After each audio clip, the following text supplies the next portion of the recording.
마태복음 16장.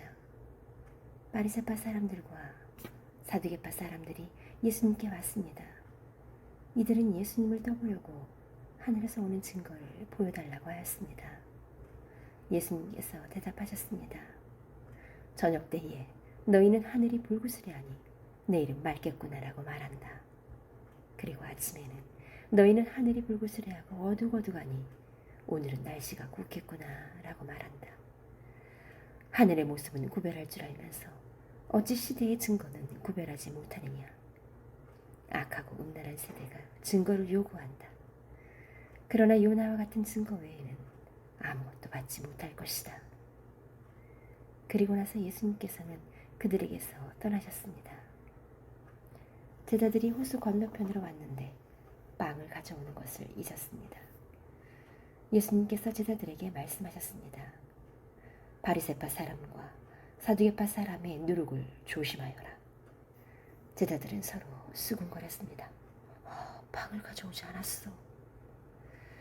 예수님께서 제자들이 말하는 것을 알아채시고 말씀하셨습니다. 믿음이 적은 자들아, 어째서 빵이 없는 것을 쓰고 서로 수군대느냐? 아직도 깨닫지 못하느냐? 빵 5개로 5,000명을 먹인 것을 기억하지 못하느냐? 그때 남은 것을 몇 강주리에 거두어 들으느냐? 그리고 빵 7개로 4,000명을 먹인 것을 기억하지 못하느냐? 그때 남은 조각을 몇 강주리에 거두었느냐? 내가 빵에 대하여 말하는 것이 아님을 어째서 깨닫지 못하느냐? 바리새파 사람들과 사두개파 사람들의 누룩을 주의하여라. 그제서야 제자들은 빵의 누룩에 대해 말씀하시는 것이 아니라 바리새파 사람들과 사두개파 사람들의 교훈을 주의하라는 말씀인 줄 깨달았습니다. 예수님께서 빌립보 지방에 있는 가이사라에 가셨습니다. 예수님께서 제자들에게 사람들이 인자를 누구라고 하느냐 하고 물으셨습니다. 제자들이 대답했습니다. 어떤 사람들은 세례자 요한이라고도 하고 또 어떤 사람들은 엘리야라고 합니다. 또 어떤 사람들은 예레미야나 예언자 가운데 한 사람이라고 합니다. 예수님께서 제자들에게 물으셨습니다. 그러면 너희는 나를 누구라고 하느냐? 시몬 베드로가 대답했습니다. 주님은 그리스도시며 살아계신 하나님의 아들이십니다. 예수님께서 베드로에게 말씀하셨습니다. 요나의 아들 시몬아, 내가 복되다. 내 혈육이 이것을 내게 알려준 것이 아니라 하늘에 계신 내 아버지께서 알려주신 것이다. 내가 내게 말한다. 너는 베드로다. 내가 이 돌 위에 내 교회를 지을 것이니 지옥의 문이 이것을 이기지 못할 것이다. 내가 내게 하늘나라의 열쇠를 줄 것이다.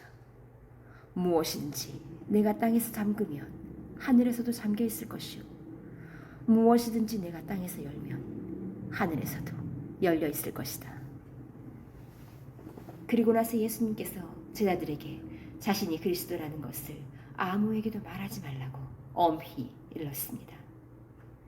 그때부터 예수님께서는 자신이 예루살렘에 반드시 가야만 하며 거기서 장로들과 대제사장 그리고 율법학자들에게 고난을 받아 결국엔 죽임을 당하지만 3일째 되는 날에 다시 살아나실 것을 제자들에게 설명하기 시작하셨습니다. 그러자 베드로가 예수님을 붙들고 말렸습니다. 절대로 그럴 수 없습니다. 주님, 이런 일이 결코 일어나지 않을 것입니다. 예수님께서 돌아서며 베드로에게 말씀하셨습니다. 사단아, 내 뒤로 썩 물러가라. 내가 나를 넘어지게 한다. 너는 하나님의 일을 생각지 않고 오직 사람의 일만 생각하는구나. 그때 예수님께서 제자들에게 말씀하셨습니다. 만일 누구든지 나를 따라오려거든 자기를 부정하고 자기 십자가를 지고 나를 따르라. 누구든지 자기 목숨을 건지려고 하는 사람은 잃을 것이다. 그러나 누구든지 나를 위하여 자기 목숨을 잃는 사람은 얻을 것이다. 만일 어떤 사람이 온 세상을 얻고도 자기 영혼을 잃으면 무슨 소용이 있겠느냐? 사람이 무엇과 자기 영혼을 바꿀 수 있겠느냐? 인자는 아버지의 영광을 가지고 천사들과 함께 올 것이다. 그때는 사람의 행위대로 갚아줄 것이다. 내가 너희에게 진정으로 말한다. 여기 서 있는 사람 가운데 몇몇은 인자가 자기 나라에 오는 것을 볼 때까지 죽음을 맛보지 않을 사람도 있다.